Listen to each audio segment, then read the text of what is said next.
So as far as cultural do's and don'ts there, one thing that they don't like is they don't like seeing the bottom of your foot, and so if you were to like lift up your leg and just put it off to the side, they don't like to see that part, and so that can be that could be considered offensive to them, and so that's something that you definitely don't do there.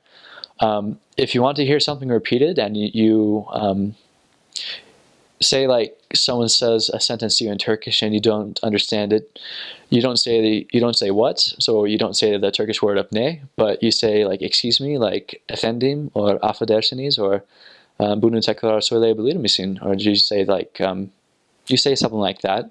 So just saying like what, the word like what can be kind of offensive. It can be kind of like strong, so you don't say something like that. And that's something that we learned pretty quickly just by the reaction of saying that when we didn't understand something, which was quite a bit in the beginning. But there's some other things too, such as they absolutely love cats. I'm not too sure why, but they just love them. I don't know, I think cats are cool, but you just see them around the city sometimes, and even grown men, you can see them carrying some bags of cat food and just feeding them out on the streets and just petting them and stuff like that. So they like cats quite a bit. What they also like is when you are genuine and friendly, because they're super friendly people. And they can notice that if you're just trying to use them for something, they can easily detect that. But if you're nice and you want to help them or be their friend, then they'll be one of your greatest friends that you'll ever have. Sometimes you can just talk to someone for about 5 or 10 minutes, and just like that, you can instantly be best friends. Sometimes when we would talk to people, there would be other Turkish people that would talk to each other as well. They'd say things like, you know, these Americans have pretty good Turkish, or wow, this is really cool. And so even they would start being friends with each other. Like if we would talk to two different people, those two Turks would start talking to each other as well and get each other's number, and it's just a very friendly environment. So as long as you're friendly and in Turkey, you'll be treated very well, and you'll make a lot of good friends there. They're pretty accepting of strangers coming up and talking to them.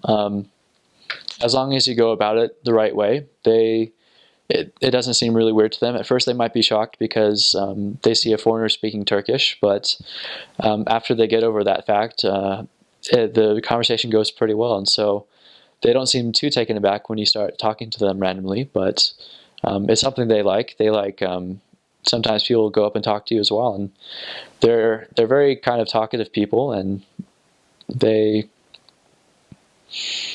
they enjoy having conversations and talking about things like football and other world news and things like that. So it wasn't too difficult. As far as table manners go, there's this one thing that they like to do is they like to have soup with their meals, and when you're done eating your soup, what they like to do is like get pieces of bread and get all the residue off by soaking the bread in the residue soup and just leaving the bowl clean, and that's like a sign of kindness. And I can see why, because that has to make it easier for the wife to clean the bowl afterward. But it's just something that they like to do culturally, and so yeah, I'd say that's something that is specific to Turkey as far as table manners go.